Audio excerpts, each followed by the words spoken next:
Thank you, Your Honor. Your Honor. Thank you. Court calls the case People versus Dolores Strickland. Ready, Dylan Kirby Judge. on behalf of the people.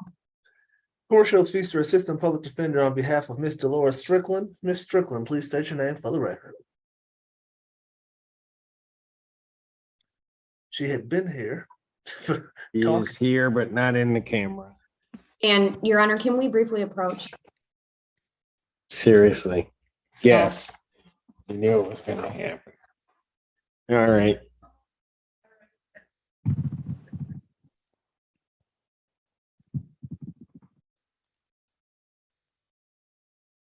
I think I'm back. Are they back? Yeah. All right. On this matter, record should reflect you've had a brief bench conference. Miss Kirby. Your Honor, during the break while the court was taking an hour recess in between cases, it appears that the defendant and the victim were on screen, obviously violating the no contact order. They were doing non-appropriate courtroom things, and the people are asking, giving the violation in the court and the violation from community corrections as well, that the defendant's bond be revoked and she report to the jail by this evening. If not, I would ask for an immediate bench warrant to go out. I know there's a bench warrant already with no bond out of community corrections. Yes. Judge, for the record, I have spoken to Miss Strickland about 3 times over the last couple of days. I did notify her about that community correction warrant. I did tell her that she should turn herself in on that warrant. She has not done that at this point. I do not know if she intends to do that. I will accept Miss Kirby's representation that was the alleged victim on screen was her, Your Honor, and she already has a warrant to turn herself in, so I would ask her to do that on that case anyway, in addition to whatever the court does on this file, Your Honor. All right. Miss Strickland, can you come to the screen? She was here and then she's been out walking around, smoking, as well as doing the things that I could be more descriptive of than Miss Kirby, but certainly it involved contact with the victim. In this case, she's not on screen at this point, but what the court's going to do is the court is going to leave the other bench warrant out, no bond. I've marked the file that I did witness, presuming that to be the victim in the case, and I will trust that representation that's being made. I did witness them together, which would be a violation or an additional violation of her bond. So I will leave the bench warrant out. I'm not going to set a new date. I think we know where she is, so we can potentially send somebody to get her. All right. Thank you. Thank Thank you. you, Judge. Thank you, Miss Kirby. Court calls the case People versus Jonah Witt. When I tried to call her. Include me on any bench conference with Caitlin Kirby. I would just really appreciate that moving forward. What? I said, can I be included in all Caitlin Kirby bench conferences moving forward? I would really appreciate that. No, that one was pretty ugly. It was not. Nicole Hughes on behalf of the people. Counsel, take your appearance, please. Hold on, Reed, Assistant Public Defender, with on behalf of Ms. Jefferson. You state your name for the record. All right. Date and time set for sentencing. Ms. Blair. Yes, Your Honor. J.D. Nelson, the mother of the victim's child, is present, and she would like to address. All right. Providing. All right. Before we do that, counsel, your client has read the pre-sentence report. Yes, Are there any material deletions, corrections, or additions to that? there are no actual corrections, deletions, or additions. Thank you. All right. Good afternoon. What's your name, please? My name is J.D. Nelson. All right. Go. I'm Jace's mom. All right. Go ahead. Sweating, struggling to force my lungs to swallow air. I wake up in the middle of the night as an image of my child. This woman, Miss Jefferson, replays relentlessly in my mind. As an adult, I can share how this personal impact of this disgusting crime. I'm not sure we'll ever be able to overcome the guilt I feel as a parent because I was not able to protect my son from this woman. She refused to hear my pleas to understand my child's disability. I blame myself that I did not fight higher with what she said to me on the very first day. They say I can't hit kids, so I don't know what you expect me to do with him. I now live in a constant state of fear when Jace is under the care of an individual I do not personally know. At work, I've been less able to help my own at-risk high school students as they worry about trusting the safety of my own son in the school system that I so love. It is a parent's nightmare to receive a phone call from the police and hear the words, "I need to speak to you about your child." The call was to report that Miss Jefferson did to my son, but for a moment, the world stopped, and I waited to hear that the child had been killed. As a fourth-generation public educator, I'm now scared to send my son to school. His faith has been destroyed by Miss Jefferson. School is supposed to be a safe haven for children. Miss Jefferson took the sense of security from my family. Teaching high school in Romulus and Belleville for the last 23 years, there's a sign in my classroom that says, "This is a safe place," on my classroom door. I had students throw scissors across the room and scream in my face, yet I still kept them safe and knew that I must remain the professional, knowing that my students had special needs, just as my son has, even if theirs may come from things like living in a homeless shelter or witnessing violence. I devoted my life to provide for the safety of thousands of students in our public school system. She couldn't take care of my one. I get physically ill with me in the moment I watch Miss Jefferson ignore Jace's cries for help as he hung upside down from the legally and incorrectly fastened harness. This disgusting part of the video was not even shown in the court, but as a mother, it is an image of her face, spiteful and condescending, and she tells my autistic son that she won't help him as he begs, screaming for help. I fear this image may never leave me, and I know the sound of his screams never will. I can tell you how watching that video in a suffocating small police interrogation room changed every moment of my life forever. I'm inherently empathetic and compassionate, yet knowing that Miss Jefferson repeatedly slapped my disabled child as he was restrained on a special education bus, it's forced me to grapple with my faith in humanity. As an adult, I can put the impact into words, but devastatingly and most importantly, as an impact of this case, Jace is too young to share his words about how being physically abused by Miss Jefferson, an adult he was supposed to trust, in a place that he was supposed to be safe, will affect him now and always.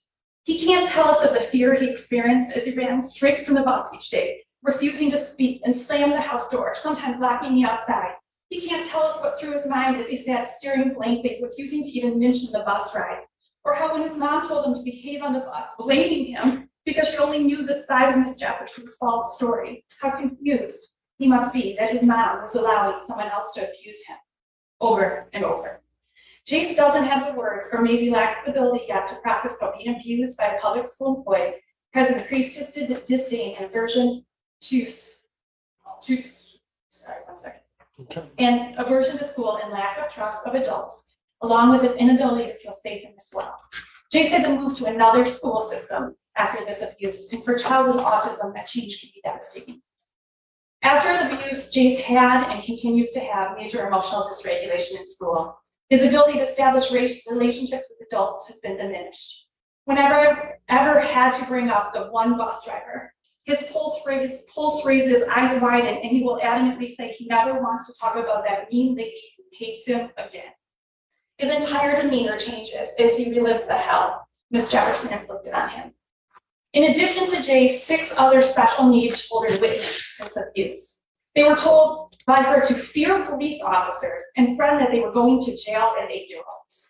As our most vulnerable population, their trust in adults and authority figures is diminished. These children also can't share their voices today, but they chose to show it how affected them on their word both the teachers and social. You probably have seen the national news and outcry that these actions have caused. Across the nation, people are disgusted. Jace was 7 years old at the time.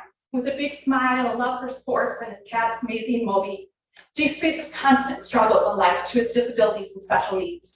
When Miss Jefferson physically and verbally abused him, she multiplied these challenges for Jace. Her cruelty crushed and altered the lives of not only an innocent child, but also a devoted full-time single mom and a loving teenage brother. Sorry. It's okay. No, you're good. Just take your time. You're fine, right? We've got all day if necessary. So you just No, just go ahead. With full confidence, I can assure you that this is not the only time Ms. Jefferson abused Jace. This is the only video that was viewed for this case. However, this was not the only incident. In the 2 months that Jace rode the bus, he started to act out during the last hour of the school day and begged to be picked up rather than riding the bus multiple times. He got off the bus with shoes missing, panting, and sweating on numerous occasions. I had to pick him up hysterical on the side of the road in a different neighborhood as Ms. Jefferson screamed at me from the bus. This day and many others, Ms. Jefferson called me multiple times on my personal cell phone, which I don't know how she got, as she yelled at Jace in the background and threatened me that she was going to have him not be able to ride the bus. The extreme distress Jace showed that day of the video was repeated on numerous occasions, and Jace eventually reported that she had hit him many other times, but that he didn't tell me because he thought he'd get in trouble. As the full videos for every bus ride are now under review, I shake at the thought of what I will see and will not be surprised if we end up in court again after further abuse is discovered. Ms. Jefferson has shown absolutely no remorse this entire case. At her arraignment, she stated that she had another school bus aide job set up in Ohio and laughed as she told Judge Simpson that she did this to be done with so she could once again work with children. This was abuse. This changed a child and a family's life forever. This caused national outrage. I am a forgiving person, so Ms. Jefferson makes that very difficult as she walks in the courtroom as if the entire process was an inconvenience for her, as she rolls her eyes and pouts in her chair. I pity her. I pity how she has been hardened by this world in such a way that she feels the need to take frustration out on an innocent child. I am trying not to hold a vengeful heart, but her callous disregard to the harm she has caused disgusts me. Shonda, I truly am sorry that this world has been so hard on you to close your heart off in a way, the way that you were able to do what you did and not feel bad about it. You broke the mother code to keep each other's children safe. That's what we do. We keep each other's children safe. You betrayed this code and me when you lied to me and talked about being a single mother and having a schizophrenic son and how you had my back and you're looking out for me. It was all lies. I truly hope you find healing in your heart to be kinder to others in the future, not because you were caught, but because you have seen the damage and the actions you have caused. What I pray for now is that as we watch the other videos, there are no incidents of other violence, although sadly, I don't expect that to be the case. Judge Simpson, I'm forever grateful that you found Ms. Jefferson guilty of child abuse, so that she'll never be able to abuse another child at work again. Other children's future and the fact that this video brought attention to how our special needs children are often treated as less than in this world are glimpses of positivity from this work experience. Thank you. Ms. Reed. Thank you, Your Honor. I have reviewed the recommendation from probation with my client. Obviously, there is a 60-month probation recommendation, which is quite serious, and she is understanding that she will have to comply with that. There's also a 15-day jail recommendation, and Ms. Jefferson would just like to ask if there was any way for the court to suspend that, as she has significant health issues. She is a person that multiple people in her family rely on for support, and she is also presently the only person at her place of employment, and would cause significant distress for them as well if she had to be taken into custody. She would lose her job and lose the stability that she provides for multiple family members. As I said, there is also a recommendation for 16 months of probation, which is 5 years and is quite significant. And she does understand and is willing to accept that portion of the recommendation. And she is just hopeful that if there is any way for her to avoid any time in custody, that the court would be willing to consider that.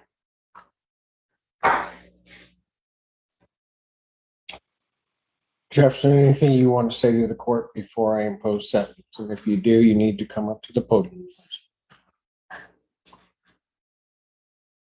Counsel, you may want to join. Good morning. Well, good afternoon, sir. Just to start off, Ms. Simpson, I would like to apologize for today, any dates or whatever, the harm I did, whatever. But I truly apologize from the bottom of my heart, because I lost my first child, especially the kids as well, but I would never abuse a child. So my thing now is for I accept whatever charge I was given. I was just asking as far as the lenience towards like my daughter just moved to Mississippi here. She came under a job and she got hired for it, and I'm the only one that can babysit my grandbaby at night. It's my only piece for 15 days. If I do 15 days, I'm probably my job now. It's my own school. So that's something that I just ask the court to kind of please, be lenient towards the 15 days, whatever it's I'm given, I can, accept that. Toward that, so it's like my daughter, she starts work, and she starts her orientation this week, and like I literally have nobody to eat my grandbaby at night.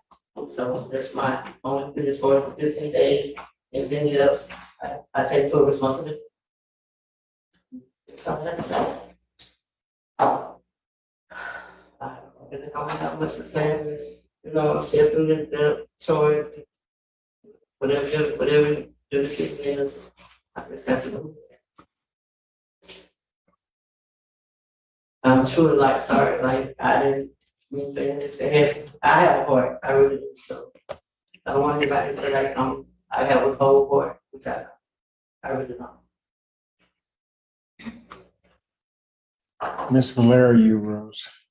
Yeah, sure. I just wanted to bring it to the court's attention. Some of the statements that is being made, I did take that into consideration when I made the recommendation for sentencing. I mean, the actions in this case, especially on a child that is 17 years old, I believe that there is a need or deserves some sort of jail sentence.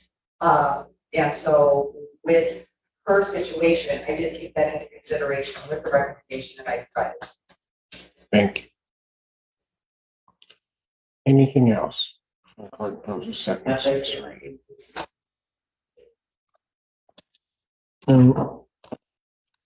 Let me first start out by at least this court's last observation. Ms. Jefferson, as I listen to you start out your elocution, you turned around to Jace's parents and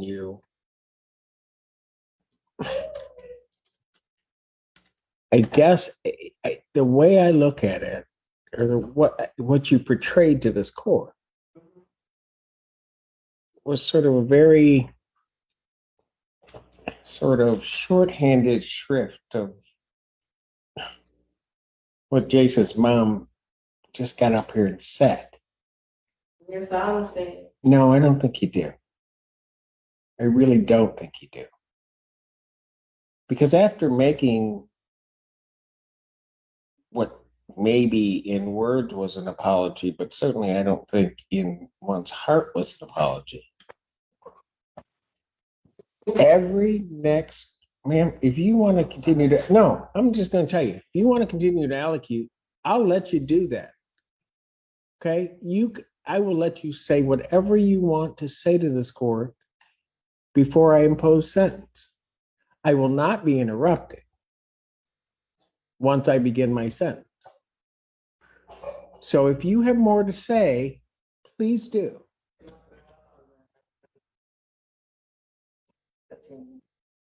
Well, thank you for allowing me to continue in my court.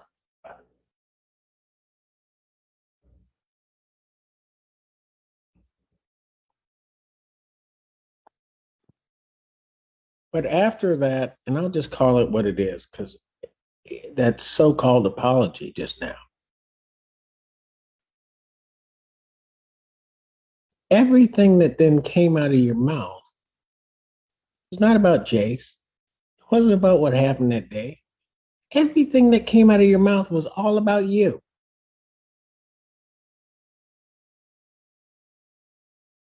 About why you can't do this, why you can't do that. And I guess that's fine because you're sentencing, but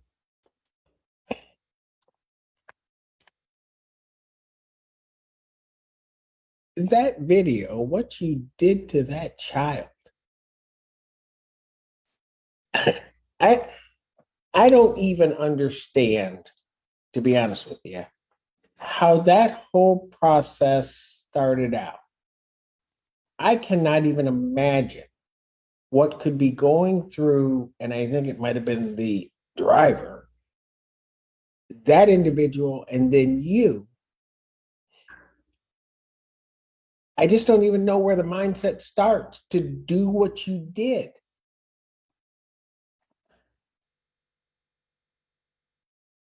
I don't think you understand. And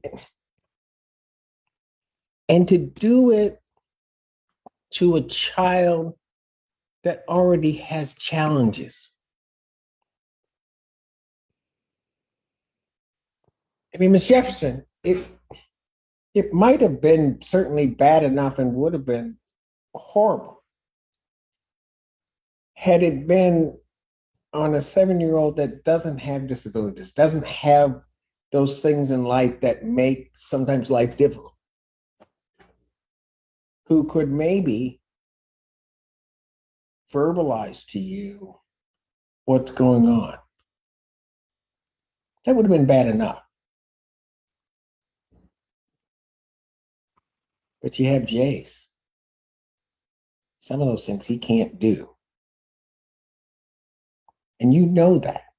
I mean, that's part of the problem. You know he can't.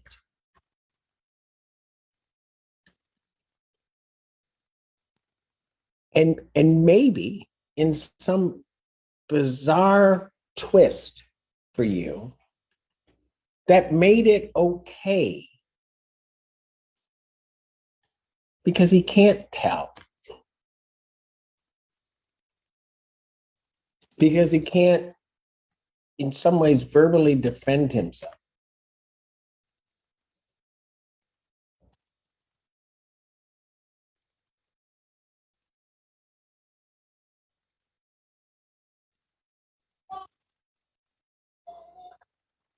I don't, even if in the moment,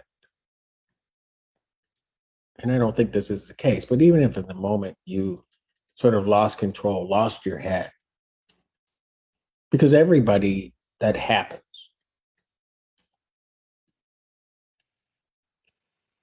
But then what people do is they reflect upon what they've done. Maybe one advantage to you reflecting upon that is that there's a video of what you did.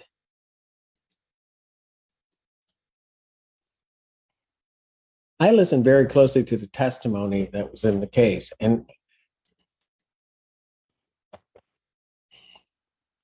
not only on a certain level should you have not done what you did, but you weren't even authorized to use the instrument that you used to do it.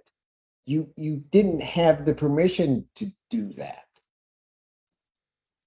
but you just did it. And I'm going to tell you, as it happened, it was almost as if it were planned. That's what was going to happen that day. Because as I looked at everybody kind of moving around, and there wasn't any hesitation, any like conversation that, well, let's do this because this is, it was almost as if I'm going to hand you this child, he's screaming, and we're just going to, I can't put it, we're just going to strap him down. That's what we're going to do. Not for a good reason, as if to make the child's life better, but solely to make your life better and easier at that moment.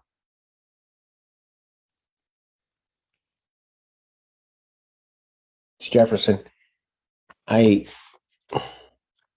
some people don't think maybe I'm paying attention sometimes, but I watched you watch how you acted through that entire trial.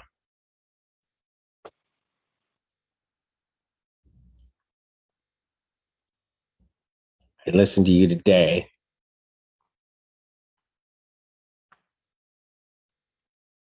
And I have to agree, you have no remorse.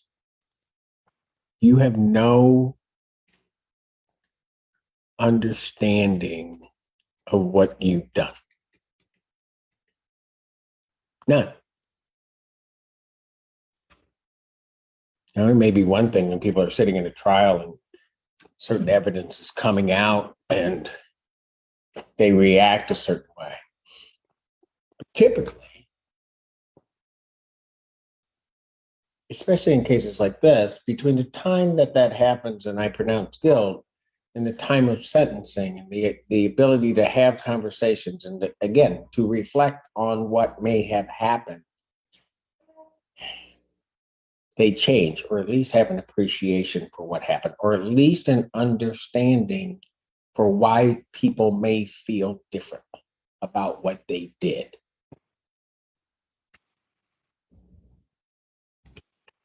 Regrettably for you, Ms. Jefferson, and maybe regrettably for us all, I expected to see that from you today. But regrettably, I didn't. I didn't in your voice, in what you said, in anything. See any caring or concern about what you did to the child.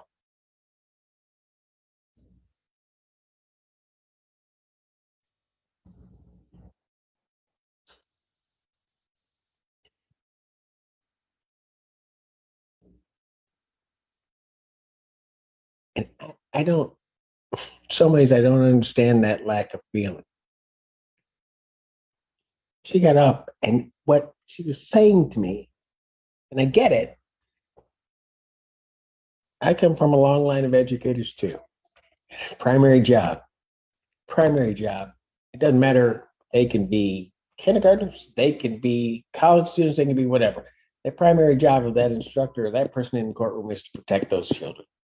And in a lot of ways, as my parents would say to me, that's because that's somebody's baby. But she got up here and I have to give her credit because I'll be honest with you, if that were my child, I do not know that I could have even tried to address you.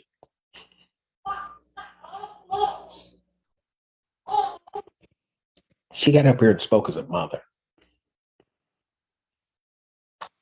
Not necessarily as a victim, or she spoke on behalf of her child. She spoke as a mother. And I don't know how a person hears that. And as I look at you even right now, it has no effect on you. It is as though you don't care.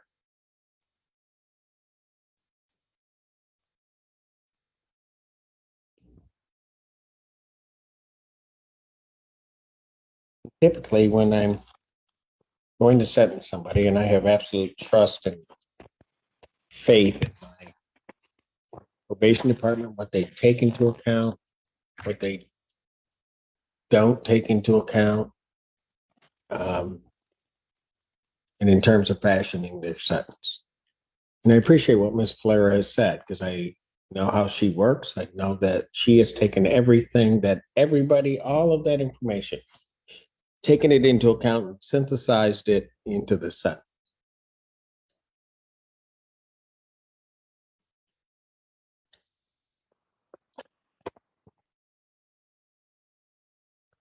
It is a sentence of the court. You will serve 60 months probation. Judge Boyd delivers the sentence. 365 days in county jail with credit for time served and some suspended. 60 months probation, fines, anger management, and no contact with the victim. This is a strong message that abusing children, especially disabled ones, will not be tolerated. You will pay $655 fines and court costs, $1,800 probation oversight fees. How are you going to pay that, man?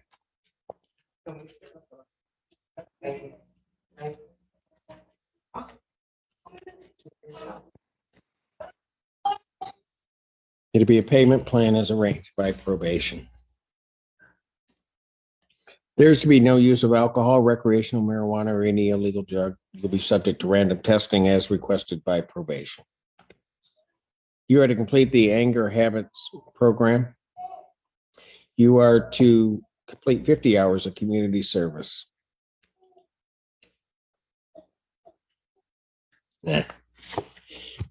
You're to complete 100 hours of community service. I'm changing that.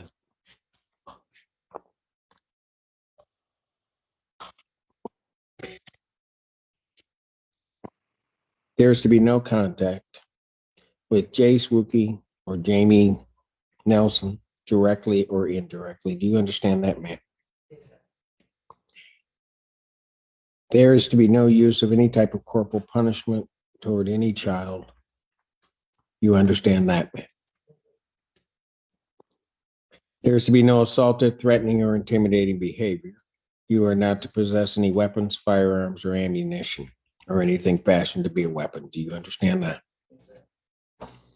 You are to report to probation as requested by probation, and that will include any home visits. You're to maintain employment with verification to probation. With regard to the jail sentence, ma'am,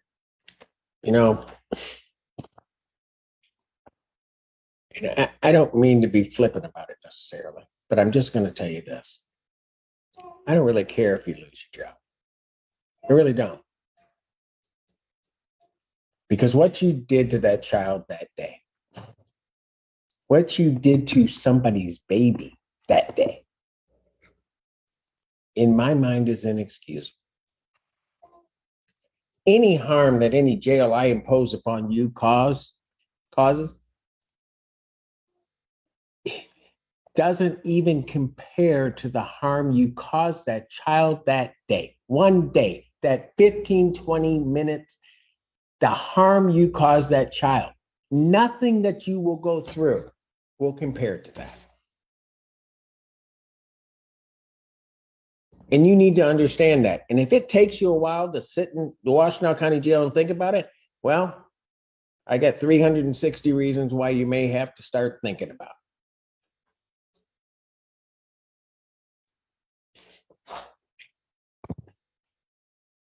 Court orders 365 days in the Washtenaw County Jail. I will give credit for 2 days served.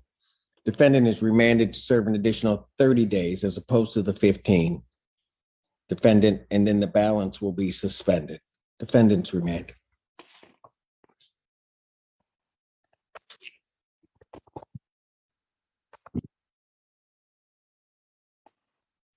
Anything further, Counsel? Thank you, Ms. Blair. That's it for us for today. Yes. I think it is. 14A stands adjourned. In the end, Judge Stephanie Boyd sentenced Shonda Jefferson to 365 days in county jail, 60 months probation, and additional conditions after finding her guilty of abusing a 7-year-old autistic boy on a school bus. The court emphasized the lasting trauma caused to the child and the complete lack of remorse shown by the defendant.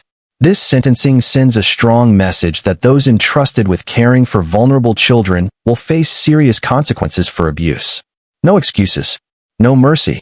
If you found this emotional and powerful sentencing as shocking as we did, make sure to hit that like button, share your thoughts in the comments, and don't forget to subscribe for more jaw-dropping courtroom breakdowns.